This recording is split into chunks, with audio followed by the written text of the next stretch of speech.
Почитувам председателе, почитувани колеги пратеници. Може да почне? Значи, моето процедурално е врз основа на член 60, 62 и 63 од Деловникот.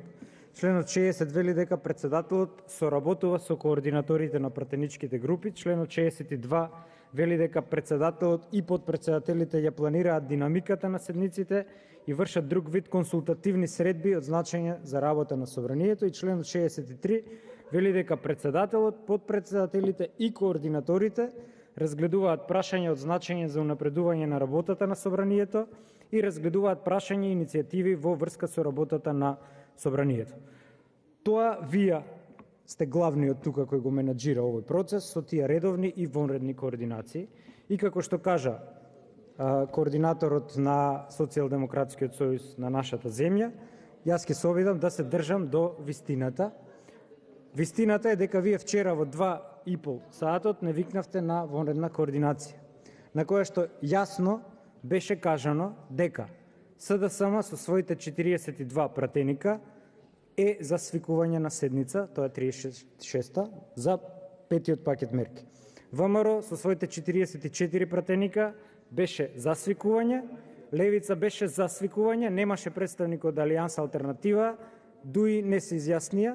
Тоа значи дека сте имале двотретинско мнозинство да свикате седница. На крајот од средбата ни беше кажано дека таква седница денес нема да има. Дека денес ќе има само 32-ра седница. За да во 6 часот пред завршување вие ја свикате таа седница, веројатно под притисок на јавност. И сега, кога ќе лоцираме виновници, виновникот, бидејќи јас не сум ни во едната, ни во другата коалиција и гледам малку пообјективно, нема друг виновник за случајов од СДСМ и ДУИ. Зошто? Затоа што, прво, СДСМ нема контрола над парламентот, на тоа што се случува во парламентот, и тоа што Заев како лидер на СДСМ ќе го договори, не може да го испорача во парламентот. Зошто? Затоа што спикерското место е дадено на друга партија, која што на моменти покажува непослушност спрема лидерот. И не затоа, не случајно, Груевски во 10 години не го даде спикерското место, бидејќи е многу моќно тоа спикерско место. Вие можете да тропате, меѓутоа немате контрола над парламентот. Спикерот ја има контролата над.